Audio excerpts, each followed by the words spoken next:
Ke samudra naik kapal selam, udaranya panas dan juga lembab. Kalau kami nanti memberi salam, jangan lupa hadirin menjawab.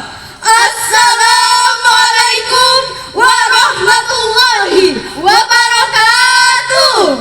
Waalaikumsalam warahmatullahi wabarakatuh. Alhamdulillahi nahmaduhu wa nasta'inu wa nastaghfiruh wa na'udzu billahi min syururi anfusina wa min sayyiati a'malina man yahdillahu fala mudhillalah wa man yudlil fala hadiyalah.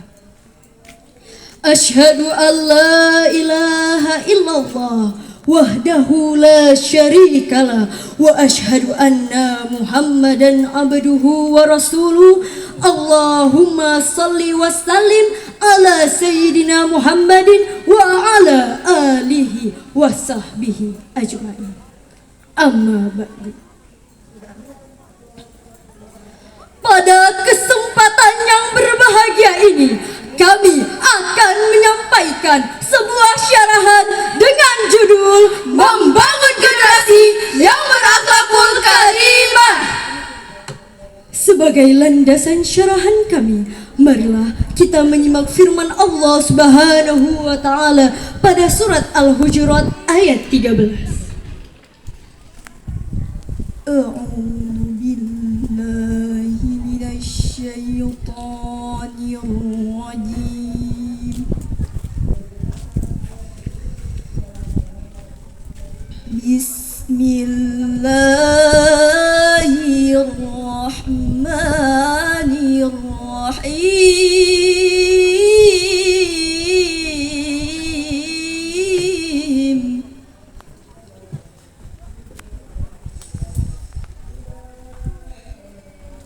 Ya ayyuhan nasu inna khalaqnakum min dzakarin wa unsa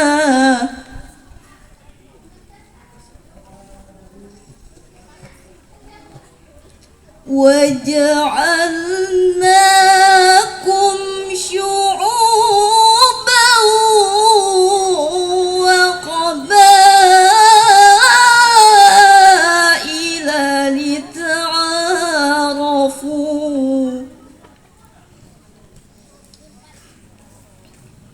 Inna akramakum 'indallahi atqakum. Innallaha 'alimun khabir.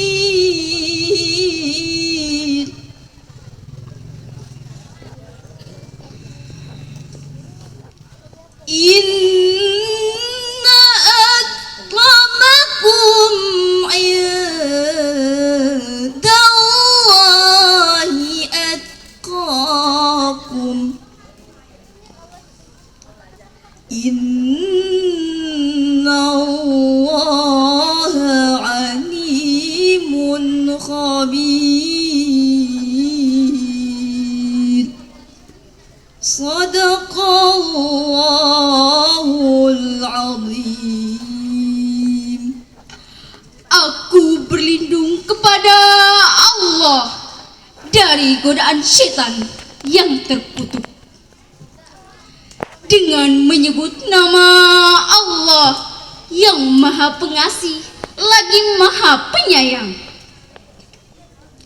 Wahai manusia, sesungguhnya kami telah menciptakan kamu dari seorang laki-laki dan seorang perempuan, dan menjadikan kamu berbangsa-bangsa dan bersuku-suku agar kamu saling mengenal. Betul nih. Sungguh orang yang paling mulia di antara kamu di sisi Allah ialah orang yang bertakwa. Sungguh Allah Maha mengetahui Maha teliti, Maha benar Allah dengan segala firman-Nya. Hadirin hadirat rahimakumullah. Dalam kehidupan manusia, akhlak menempati kedudukan yang paling penting. Seseorang yang berakhlak mulia selalu melaksanakan kewajiban-kewajibannya. Dia melakukan kewajibannya terhadap dirinya sendiri. Begitu pula dengan makhluk hidup lainnya, alam dan lingkungan, serta terhadap segala yang ada. Ia hidup secara harmonis yang akan menempati martabat yang mulia dalam pandangan umum.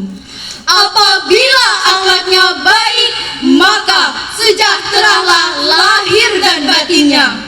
Akan tetapi, apabila akhlaknya buruk, rusaklah lahir dan batinnya. Kejayaan seseorang, masyarakat dan bangsa disebabkan akhlaknya yang baik, dan kehancuran seseorang, masyarakat dan bangsa pun karena kehilangan akhlak yang baik. Akhlak bukan hanya sekedar sopan santun dari seseorang terhadap orang lain, melainkan lebih dari itu.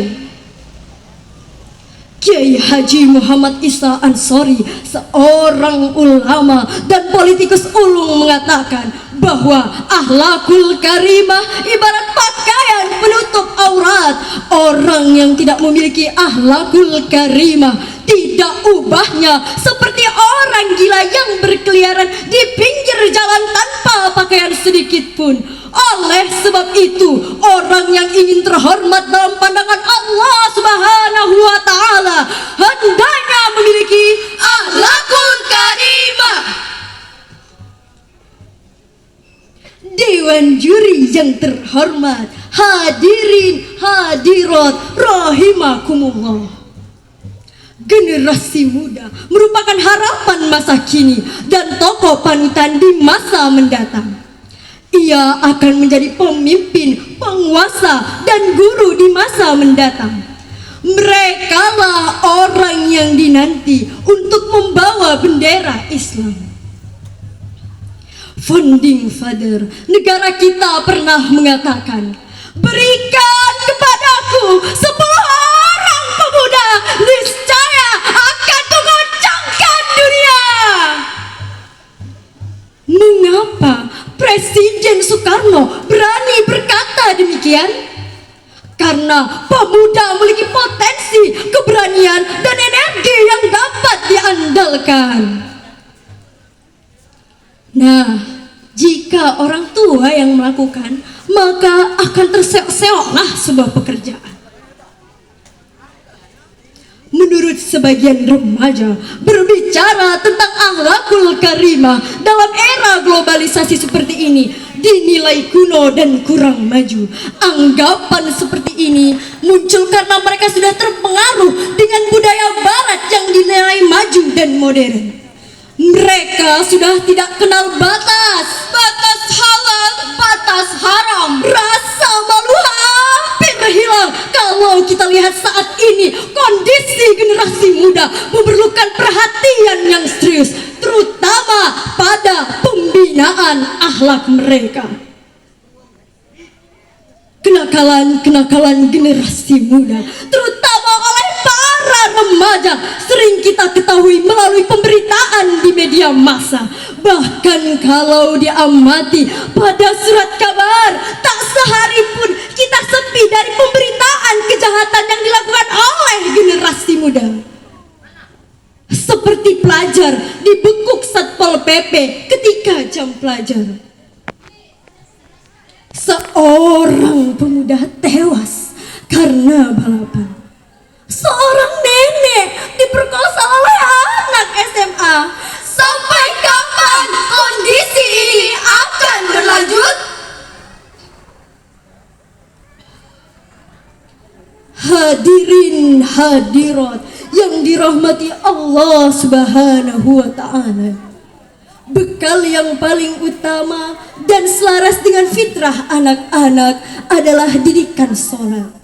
Sholat merupakan satu-satunya cara untuk menaklukkan segala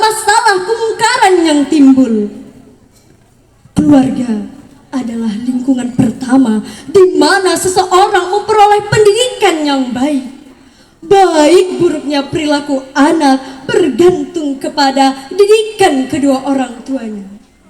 Mengingat anak yang lahir ke alam dunia dalam keadaan suci, sabda Rasulullah sallallahu alaihi wasallam, Kullu mauludin yuladu 'ala al-fitrah hatta yu'liba 'anhu lisanah fa abuwahu yuhawwadani aw yunassarani aw yumajjisani. setiap anak yang lahir ke dunia ini dilahirkan dalam keadaan suci, fitrah, sehingga lisannya lancar berbicara. Maka bergantung kepada ibu bapaknya lah, mau diyahudikannya, dinasranikannya, ataupun dimajusikannya. Hadis riwayat Abu Ya'la dan Tabrani. Seandainya orang tua lengah, tidak memahami perubahan zaman, anak dibiarkan mengikuti arus perkembangan zaman tanpa kendali, sudah diperkirakan akibatnya terhadap perkembangan anak selanjutnya. Ditambah lagi masuknya nilai-nilai barat yang individualistis dan memberikan kebebasan individu tanpa batas, sehingga muncullah pakaian dengan gaya mengumbar aurat. Otak boleh Amerika, tapi hati tetap Ka'bah.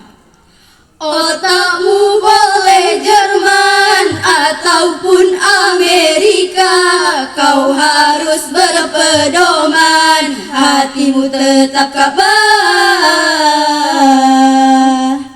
Seorang penyair Syekh Ahmad Syauqi mengatakan, Innamal umamu akhlaqu ma baqiyat wa inhumu dahabat akhlaquhum dahabu. sebuah bangsa itu jaya selama mereka mempunyai akhlak yang mulia. Maka apabila akhlak yang baiklah hilang, maka hancurlah bangsa itu. Dewan juri yang bijaksana, hadirin hadirat rahimakumullah.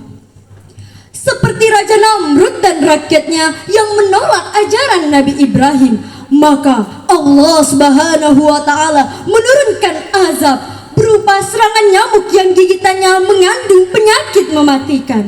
Seluruh penduduk negeri tidak dapat menghindar. Raja Namrud pun akhirnya menjadi korban gigitan nyamuk dan meninggal dalam kekafiran. Di tengah-tengah kehidupan bermasyarakat, sering kita jumpai orang yang secara lahiriah tidak gagah, tidak kaya, tidak pula pandai, namun dihormati. Secara lahiriah tanpa gagah dan kaya raya, namun kurang dihormati oleh orang lain. Semua itu ditentukan akhlaknya yang masing-masing. Harta yang banyak, pangkat yang tinggi, atau dimilikinya beberapa gelar kesarjanaan tak mampu mengangkat derajatnya tanpa dimilikinya akhlakul karimah. Banyak orang-orang pandai namun tidak memiliki akhlak yang baik, sehingga lahirlah orang-orang pintar namun kurang ajar. Orang bijak berkata, Dengan ilmu hidup menjadi mudah, dengan iman hidup menjadi terarah, dengan akhlak hidup menjadi indah. jika pada diri seorang anak tidak dibekali akhlak dan keimanan yang kuat, sudah dipastikan mereka tidak akan mampu menghadapi gelombang zaman dan kehidupan yang kian menghebat. Demikianlah syarahan yang dapat saya sampaikan. Semoga bermanfaat bagi kita semua. Apabila ada kesalahan, mohon maaf, karena kebenaran datangnya hanya dari Allah Subhanahu wa Ta'ala, dan kesalahan datangnya dari saya sendiri. Padi habis tinggal jerami, Bakar dulu hingga bersih. Rupanya syarhil kami sampai di sini. cukup sekian dan terima kasih. Wabillahi taufiq wal hidayah. Wassalamualaikum warahmatullahi wabarakatuh. Hujan bu, oh, bu. Asik hujan bu.